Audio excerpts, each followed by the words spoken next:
No, people just don't seem to be getting it. So let me be explicit.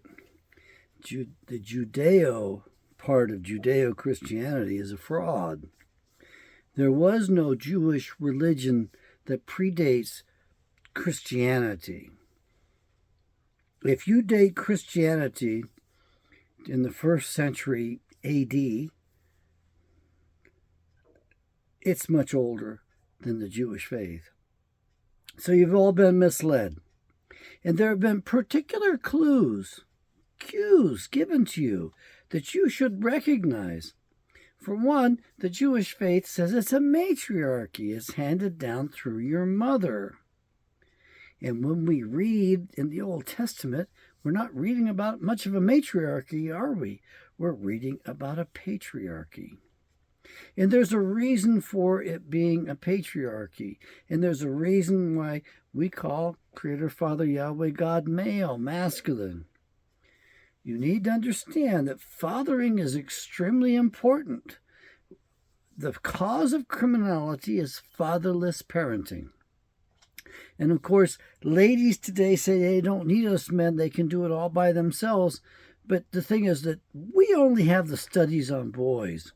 And we know that 70% of boys reared by mother alone have problems with the criminal justice system, whereas only 6% of boys reared by father alone have problems with the criminal justice system. And what we well, by the way, the stats for mother and father together, boys 6%, the same amount, same rate.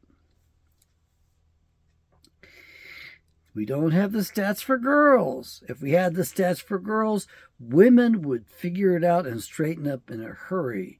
Because when they're busy divorcing a man, they'd tell him, not only are you going to take our sons, you're going to take our daughters too. Because girls turn out much worse. And the only reason that we're never going to have good stats, because women can get away with whatever they want to do. If they want to poison a man, the police will look the other way, especially if it's fentanyl. If it's fentanyl toxicity, they have the perfect excuse. It's never a murder. It's always an overdose or a suicide. That's how they keep the books clear, and that's why you don't have the real true rate of female crimes on the books. They don't enforce them equally against females. I can assure you of that. The last time I was involved with a woman who committed a crime against me, they really didn't care, and they actually are taking her to court on a very minor charge. It's hardly worth prosecuting her, except she really has probably killed men already. And women today are saying, because the election didn't turn out the way they want, we didn't glorify baby murder, what they call abortion, what they want to call reproductive rights, which is no reproductive right. The child, what about the child's rights? What about the father's rights? Fathers don't matter. 30% of the fathers indicated on birth certificates are frauds. It's fraudulent entries. It's paternity fraud. And you need to understand that the blueprint for that was laid out in the garden. Eve committed paternity fraud. She cuckolded Adam. She had sex with another male.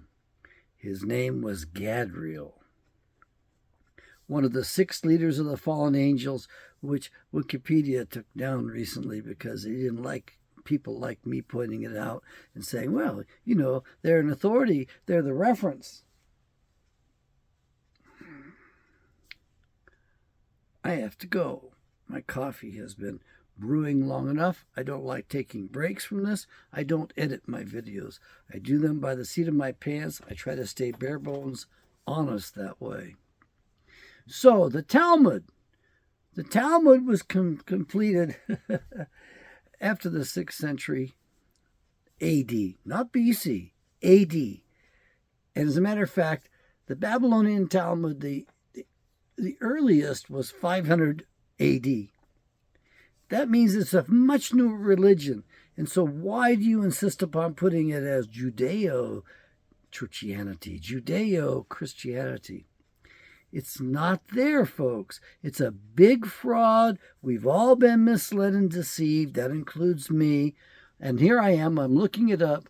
And the Talmud, the Talmud in Jerusalem was actually in about 400 AD. Okay? So they're saying most likely completed in the 6th century or before the early Muslim conquest in 643, 636 AD, or Common Era. They don't want to say Anno Domini because they hate God, they hate Christ, they hate the Messiah. And so some around time in the 500s, the 500s. And what do we have? That's the Talmud.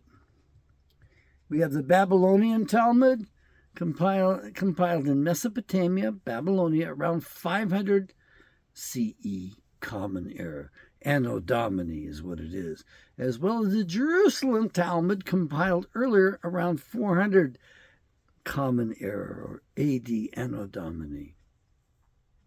But it was shorter and more incomplete. You need to read the Talmud. You need to do a little bit of research on the Talmud because it's the most evil book in existence. I'm not joking.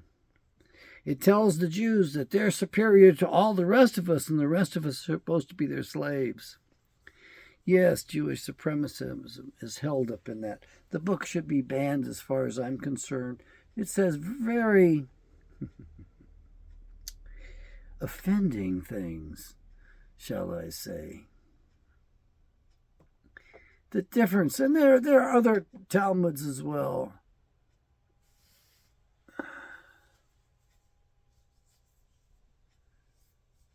Both, it's not a good religion, and it's not the newest religion on the planet. It's the second newest of the major religions. The newest one is Sikhism, which is synthesized in the 1700s. Why do I know this? Because I participated in it, and my old roommate, he identifies himself as being a Sikh. That's the faith that he follows. And I have a lot of respect for him for that. I left that organization a long time ago. What do I want you to do? I want you to buy my Bible. I want you to read my Bible. I want you to pray for the country. I want you to pray for yourself. Right now, America needs to repent. We have got the Zionists ever running the show, coming aboard. And I know you think, well, we can all rest now. Trump's been reelected. We have nothing to worry about. Look, dumbasses, he's on the wrong side. Don't get me wrong. I don't think that he has to stay there. But in order for him to change sides, we have to demand it. So let's demand a return to the Republic. Let's demand that he read the book of the law. And the book of the law is not the Talmud. The book of the law is the 5 books in the Bible. We need Trump to read that. That's what he needs to be reading. All of us need to read that. So Yahweh bless.